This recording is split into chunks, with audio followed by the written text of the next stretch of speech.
So hello friends, welcome back to another new video. तो finally guys MBA CAP round 1 का जो allotment का result है वो रिलीज़ हो चुका है एंड होप्स आपको ये समझ में आ गया होगा कि आपको कॉलेज अलॉट हुआ है या फिर नहीं। इस वीडियो में गाइज मैं आपको बताऊंगा कि लॉगिन में आपको कहाँ पे ऑप्शन मिलेगा अलॉटमेंट चेक करने का। साथ ही मैं आपको ये भी बताऊंगा कि जो सीट एक्सेप्टेंस का ऑप्शन है वो कहाँ पे आएगा, कहाँ से आप अपना जो बेटरमेंट एंड जो फ्रीज है वो कर पाओगे, कितना टाइम आपको यहाँ पे जो है वो मिलेगा।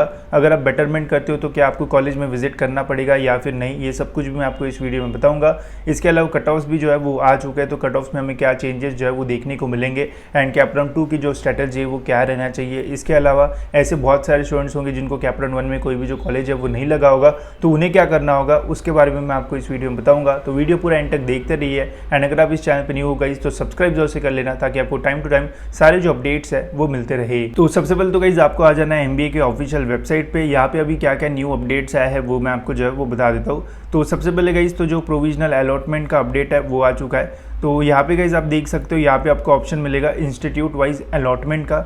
इसके ऊपर अगर आप क्लिक करोगे गाइस तो यहाँ पे आपको कॉलेज वाइज जो अलॉटमेंट है वो देखने को मिलेगा। इसका मीनिंग क्या होता है कि आपको ये पता चलेगा कौन से कॉलेज में कितने परसेंटाइल पे किस स्टूडेंट को जो है वो एडमिशन मिला हुआ है। जैसे सपोज अगर मुझे यहाँ पे JBIMS का जो है वो देखना है तो मैं यहाँ पे डिटेल में जो है वो देख पाऊंगा। जैसे यहाँ पे जामनल बजाज है, इस पर डाउनलोड पे क्लिक करूँगा तो मुझे यहाँ पे डिटेल में देखने को मिलेगा कि यहाँ पे पहला कौन सा स्टूडेंट है। देखो 100 परसेंटाइल वाले स्टूडेंट को यहाँ पे पहला एडमिशन मिला हुआ है। तो ऐसे करते करते यहाँ पे आप डिटेल में देख पाओगे कि कितने परसेंटाइल पे कौन से स्टूडेंट्स को कौन सा रैंक पे कौन से कॉलेज में जो एडमिशन है वो मिला हुआ है। तो ये आप यहाँ से जो है वो देख पाओगे। ऐसा इंडिविजुअल कॉलेजेस के लिए जो है वो यहाँ पे जो है वो दिया हुआ है, ठीक है। इसके अलावा ऑफिशियल वेबसाइट पे गाइज और एक इंपॉर्टेंट अपडेट आया है जो कि बहुत ज़्यादा इंपॉर्टेंट है, वो है गाइज कैपराउन 1 के कट ऑफ्स। मतलब ये जो कट ऑफ्स है वो इस साल के है। इसके पहले हम लास्ट ईयर के जो कट ऑफ्स है वो रेफर करते थे। अभी गाइज जो नए कट ऑफ्स है वो आ चुके हैं। इसका डिटेल में एनालिसिस का जो वीडियो है वो मैं बनाऊंगा एंड बताऊंगा कि कौन से कॉलेज का जो कट ऑफ है वो इंक्रीज़ हुआ है, कहाँ पे हमें जो डिक्रीज़ है वो देखने को मिल रहा है एंड सेकंड राउंड की आपकी जो स्ट्रैटेजी है वो किस टाइप से रहना चाहिए according to this cut offs. उसके ऊपर डिटेल एक वीडियो आएगा जिससे आपको काफ़ी जो हेल्प है वो होगी। अभी हम ये देखते हैं गाइज कि आपको जो अलॉटमेंट का ऑप्शन है वो कहाँ पे देखने को मिलेगा एंड सीट एक्सेप्टेंस आप जो है वो कैसे कर पाओगे। तो इसके लिए गाइज सिंपली आपको जो है वो लॉगिन कर लेना है। लॉगिन करने के बाद गाइज आप देख सकते हो लेफ्ट हैंड साइड में आपको यहाँ पे कैप 1 अलॉटमेंट प्रिंट का एक जो ऑप्शन है वो देखने को मिलेगा। इसके ऊपर आपको क्लिक करना है। इसके ऊपर क्लिक करने के बाद अगर आपको कॉलेज अलॉट हुआ होगा तो यहाँ पे आपको कॉलेज का जो नाम है वो देखने को मिलेगा। अगर आपको कॉलेज अलॉट नहीं हुआ है तो यहाँ पे लिख के आएगा कि नो कॉलेज अलॉटेड इन कैपराउन 1, ठीक है। तो इसका मीनिंग यही है कि आपको कैपराउन 1 में कोई भी जो कॉलेज है वो नहीं मिला है, तो अब आप डायरेक्ट कैपराउन 2 के लिए जो है वो एलिजिबल रहोगे। आपको अपने ऑप्शन फॉर्म में कोई भी जो चेंजेस वगैरह करना है वो भी आप जो है वो कर पाओगे। ऐसा नहीं है कि चेंजेस नहीं कर सकते हो, जो चेंज करना है वो कर सकते हो। कॉलेज ऐड कर सकते हो, रिमूव कर सकते हो, सब कुछ कर सकते हो। तो जिनको कैपराउन 1 में रिजल्ट नहीं मिला है, कोई कॉलेज ही नहीं मिला है, तो उनके लिए नेक्स्ट राउंड बहुत ही इंपॉर्टेंट होगा एंड उसकी क्या स्ट्रैटेजी रहना चाहिए उसके ऊपर भी हम बात करेंगे। बट उसके पहले जिन स्टूडेंट्स का कॉलेज लगा होगा उनको कुछ इस तरीके से दिख रहा होगा। जैसे स्टूडेंट को Poona district education Mahatma Phule institute of management ये कॉलेज जो है वो लगा है। फिर यहाँ पे आपको इसका जो चॉइस कोड है वो देखने को मिलेगा। अब देखो यार, इसका जो सीट टाइप है वो ऑल इंडिया सीट टाइप जो है वो मिला हुआ है, ठीक है। अब ये जो स्टूडेंट है वो ओपन कैटेगरी के है, अब इसको ओपन का जो सीट टाइप है वो मिलना चाहिए तो ऑब्वियसली, ठीक है। बट इसको जो सीट टाइप है वो ऑल इंडिया सीट टाइप जो है वो मिला है, ठीक है। तो इससे कोई भी जो फ़र्क है वो नहीं पड़ता है। कभी कभी ओबीसी कैटेगरी को जो है वो यहाँ पे ओपन का जो सीट टाइप है वो मिल जाता है, तो ये जो है वो नॉर्मल है। तो इसका जो टेंशन है वो मत लेना कि यार मैं तो एससी कैटेगरी का हूँ तो मुझे ओपन की सीट मिल गई तो क्या अभी मुझे ओपन का जो फीस है वो भरना पड़ेगा, तो ऐसा बिल्कुल नहीं है। जो सीट टाइप जो है ये कुछ भी रह सकता है, तो डोंट वरी अबाउट दिस, ठीक है। यहाँ पे बस TFWS वगैरह नहीं आएगा, बाकी कोई भी जो सीट टाइप है वो आ सकता है। तो जिन्होंने TFWS से अप्लाई किया है, अगर आपको TFWS से लगता है तो ही यहाँ पे TFWS रहेगा, बाकी आपके यहाँ पे सीट टाइप जो है वो कुछ भी रह सकता है। बट आपको जो फीस है वो आपको कैटेगरी फॉर एडमिशन जो रहेगी, जैसे इसका कैटेगरी फॉर एडमिशन ओपन है तो इसका ही जो फीस स्ट्रक्चर है वो लगेगा। तो अगर आपको टेंशन आ रहा है कि एससी है तो मेरी कास्ट है, ओपन की सीट मिल गई, अब मैं क्या करूँ, तो टेंशन मत लो भाई, आपको वही फीस पे करना पड़ेगा, ठीक है। इसके बाद यहाँ पे प्रेफरेंस नंबर है, जैसे इसका 5th नंबर का कॉलेज जो है वो यहाँ पे लगा हुआ है तो इसका ऑटो फ्रीज तो नहीं होगा, इसको बेटरमेंट एंड फ्रीज के जो ऑप्शन है वो मिलेंगे। तो इसके पास ऑप्शन रहेगा कि बेटरमेंट करना है या फिर इसी कॉलेज में फ्रीज करके जो एडमिशन है वो लेना है, ठीक है। फिर यहाँ यहाँ पे आपका मेरिट नंबर एंड यहाँ पे आपका जो स्कोर है वो रहेगा। तो अकॉर्डिंगली यहाँ पे आपको इन्फॉर्मेशन मिल जाएगी। इसको गाइस प्रिंट करके जो है वो सेव करके रख देना, प्रिंट करके सेव एज अ PDF रख देना, बिकॉज ये जो है वो आपको काम में आएगा, अभी नहीं तो बाद में जो है वो काम में आएगा, ठीक है। तो ये हो गया अपना अलॉटमेंट लेटर।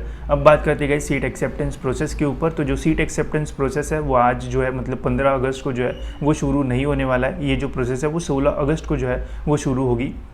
मैं आपको जो इंपॉर्टेंट डेट्स है वो भी जो है वो दिखा देता हूँ, ताकि आपके मन में कोई भी जो कन्फ्यूजन्स है वो ना रहे। इंपॉर्टेंट डेट्स पे आपको क्लिक करना है। इसके ऊपर क्लिक करने के बाद गाइज यहाँ पे आप देख सकते हो स्केड्यूल में 15 तारीख है ही नहीं कहीं पे, तो 15 तारीख को पूरी छुट्टी होती है, गवर्नमेंट छुट्टी, तो इसकी वजह से कुछ भी नहीं है। 16 तारीख से जो बेटरमेंट एंड फ्रीज की प्रोसेस है वो स्टार्ट होगी। 16 तारीख से लेकर तो 18 तारीख के बीच में जो प्रोसेस है वो कंटिन्यू होगी। अब देखो ध्यान से सुनो एक बात, जिसमें बहुत सारे लोग एक ही एक क्वेश्चन पूछते हैं जो कि मेरे को नहीं पसंद, वो यही है कि 16 से 18 तारीख तक आपको सारी जो चीज़ है वो करना पड़ेगा।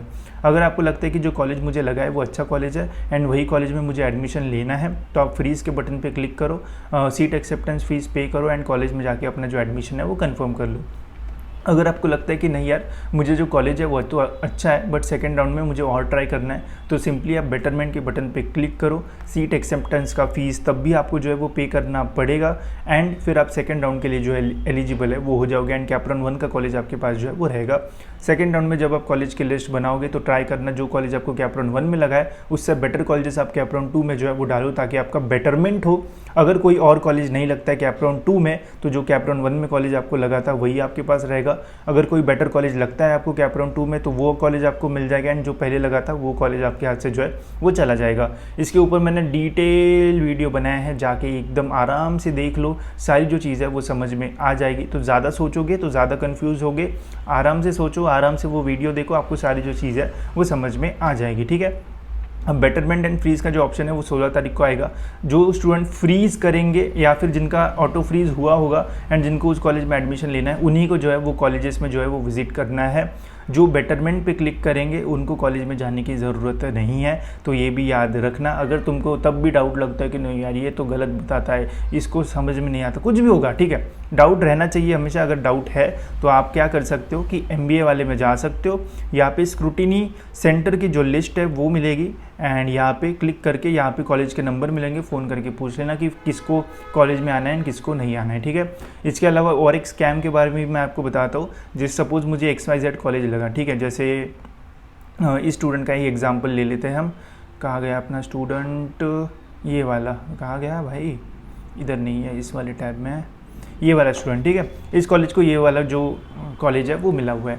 अब कभी कभी क्या होता है कि ये वाला कॉलेज मुझे फ़ोन करेगा, बोलेगा कि बेटा आपको हमारा जो कॉलेज है वो लग चुका है एंड आप हमारे कॉलेज में आके अपना जो एडमिशन है वो कर लो। बट मैं तो सोच रहा था बेटरमेंट करूँ, ये कोई क्यों बोल रहा है कि कॉलेज में आके एडमिशन कर लो। कुछ कॉलेजेस ये भी बोलते हैं कि देखो बेटा अगर आपको एडमिशन चाहिए हमारे कॉलेज में तो अभी आके आपको करना पड़ेगा, नहीं तो सेकेंड राउंड में आपको ये जो कॉलेज है वो नहीं मिलेगा। है ऐसा बोलते हैं लिटरली, ठीक है। तो ऐसा कुछ नहीं होता भाई, ठीक है। अगर बेटरमेंट करते हो, सेकेंड राउंड में अच्छे कॉलेजेस डालते हो, अच्छे कॉलेजेस में जो भी डाल रहे हो उसमें से नहीं लगता है तो यही कॉलेज मिलेगा। मैं तुमको लिखित में स्टैम्प पेपर पे दे सकता हूँ, ठीक है। अगर तुम्हें बेटर कॉलेज लगेगा तो बेटर कॉलेज मिलेगा, ये कॉलेज आपके हाथ से चला जाएगा, ठीक है। सिंपल प्रोसेस है। कुछ कॉलेजेस स्टूडेंट को डराने के लिए फ़ोन करते कि लेना है तो अभी लो, बाद में सीट खत्म हो जाएगी। ऐसे कैसे ख़त्म हो जाएगी भाई, हम अपनी लिस्ट ऐसी बनाएंगे जिसमें अगर बेटर कॉलेज लगेगा तो वो मिलेगा, फिर आपका कॉलेज चाहिए भी नहीं, हमको नहीं लेंगे, ठीक है। और नहीं लगता है कोई अगर अच्छा कॉलेज तो ही आपका कॉलेज मिलेगा, वरना वो मिलता है। ऐसा नहीं कि मिलेगा ही नहीं कैप्रॉन 2 में। अगर जिन भी स्टूडेंट्स को कैप्रॉन 1 में कॉलेज मिला है उनको कैप्रॉन 2 में 100% कोई कॉलेज जो है वो मिलता ही मिलता है। एक तो जो कॉलेज आपको कैप्रॉन 1 में मिला था वो आपको मिल जाएगा, या फिर कैप्रॉन 2 में अगर कोई बेटर कॉलेज मिलता है तो वो आपको मिलेगा, ठीक है। तो अगर कॉलेज वाले ऐसे फ़ोन करते हैं वही कुछ भी गलत सलत जो है वो बोलते तो थोड़ा झाप वाप देना उनको, ठीक है। ऐसा फालतू की बातें किसी की सुनने का नहीं, अगर आपको पता है कि क्या होने वाला है क्या प्रोसेस है, ठीक है। तो बहुत सारे कॉलेजेस ऐसे फ़ोन करते हैं। लास्ट ईयर मैंने तो 1-2 को झाँप भी दिया था, फिर समझ में आ गया था उनको कि नहीं सॉरी ऐसा नहीं होता, बस हम सब स्टूडेंट को समझा रहे थे, वो भी गलत। तो इसका ध्यान रखना एंड अगर आपको चीज़ें पता है तो अपने दोस्तों को भी बता देना कि देख भाई ऐसा है, ऐसा नहीं है, बिकॉज कॉलेजेस जो है वो काफ़ी स्कैम करते हैं, तो इसके बारे में भी जो है वो ध्यान रखना, ठीक है। तो ये हो गया अपना बेटरमेंट एंड फीस का डिटेल वीडियो बनाया, जाके देख लो, तुम्हें इन्फॉर्मेशन रहेगी तो आगे जाके आप कॉन्फिडेंस में आगे वाले को जो है वो धड़का सकते हो कि भाई तू गलत है, ठीक है। तो ये हो गया गाइस। इसके बाद अब बात करते हैं ऐसे लोगों के बारे में जिनको कैप्टन 1 में कॉलेज ही नहीं लगा या फिर जिनको कैप्टन 2 में और बेटर कॉलेज चाहिए। तो इसके लिए गाइस आपको सबसे पहले तो बहुत ही अच्छे तरीके से अपना जो ऑप्शन फॉर्म है वो फिल करना पड़ेगा, बिकॉज अगर कॉलेज अलॉट नहीं हुआ तो इसका मतलब यही है कि आपने अपने फॉर्म में बहुत सारी मिस्टेक्स किए हैं, ऐसे कॉलेजेस डाले मैक्सिमम जिनका कट ऑफ आपके परसेंटाइल से जो है वो ऊपर होगा। तो ये मिस्टेक कैप्टन 2 में जो है वो मत करना। और डिटेल गाइडेंस अगर आपको चाहिए तो आप हमारी जो मिनी काउंसलिंग प्रोसेस है वो भी ले सकते हो। यहाँ पे मैंने डिटेल में बताया यार कि कैसे आपको कॉलेज की जो लिस्ट है वो बनाना चाहिए। साथ ही में जो मैं पर्सनल काउंसलिंग करता हूँ जहाँ पे सभी स्टूडेंट्स को एक स्टूडेंट को कॉलेज जो है वो लगा है, कैसे लिस्ट बनाना चाहिए वो भी बताया। एंड उनकी लिस्ट मैंने कैसी बताई है उनका भी डेमो वहाँ पे जो है वो मैंने डाल रखा है ताकि आपको समझ में आए। इसके अलावा भी मैं कुछ लाइव सेशंस भी लूँगा जिसमें भी आप ज्वाइन कर सकते हो भी, अगर आप अभी एनरोल करते हो तो उससे आपको काफ़ी फ़ायदा होगा एंड कैप्टन 2 की स्ट्रैटेजी बनाने में भी आपको जो है वो हेल्प होगी। तो अगर आप इंटरेस्टेड हो या फिर अगर आपको कॉलेज चाहिए तो you can enrol in this process. ऐसा कुछ कंपलसरी नहीं कि लेना ही है, अगर तुमको इंटरेस्ट है, तुमको बेटर कॉलेज चाहिए तो you can come in this group. Also हम व्हाट्सएप ग्रुप भी बनाते हैं तो वहाँ पे कोई भी डाउट्स वगैरह आते हैं तो वो भी हम सॉल्व करने की कोशिश करते हैं ताकि आपको 1-on-1 थोड़ा इंटरेक्शन भी मिले एंड आप मतलब जो क्वेरीज वगैरह वो भी पूछ पाओ। बाकी मैनेजमेंट कोटा के बारे में हमने बताया, वैकेंट राउंड्स के बारे में भी मैं ग्रुप पे अपडेट डालता हूँ कि कौन से कॉलेज का फॉर्म शुरू हो गया है। जैसे अभी SIES का शुरू हुआ था वो भी डाल दिया था, 14 तारीख को वो क्लोज हो गया। तो वो सारे अपडेट्स भी आपको जो है वो यहाँ पे जो है वो मिलते रहेंगे, तो इससे आपको काफ़ी फ़ायदा होगा। लिंक डिस्क्रिप्शन में मिल जाएगी, वहाँ से आप ज्वाइन कर सकते हो एंड बहुत सारी चीज़ें जो है वो आपको यहाँ पे सीखने का जो मौका है वो मिलेगा। बाकी जो सीट एक्सेप्टेंस प्रोसेस है वो कल स्टार्ट होगी। लेफ्ट हैंड साइड में ही ऑप्शन आएगा, कैसे उसका यूज़ करना है, कैसे बेटरमेंट एंड फीस के बटन के ऊपर क्लिक करना है, ये भी मैं वीडियो के थ्रू दिखाऊंगा ताकि तुम्हारे साथ कोई भी हादसा या फिर कोई भी गलती आप जो है वो ना करो। बाकी तो आपको पता ही है, मैं वीडियोज़ के थ्रू आपको सारी जो चीज़ें वो बताते रहता हूँ, ठीक है। फिलहाल इस वीडियो में इतना ही गाइस, होप सो आपको वीडियो इन्फॉर्मेटिव लगा होगा। अगर अच्छा लगा होगा तो वीडियो को लाइक कर देना एंड अगर आप इस चैनल पर नहीं हो तो सब्सक्राइब जरूर से कर देना ताकि आने वाले वीडियोज़ भी आपको जो है वो देखने को मिलते रहे। तो मिलते हैं गाइस ऐसे ही और एक इन्फॉर्मेटिव वीडियो में।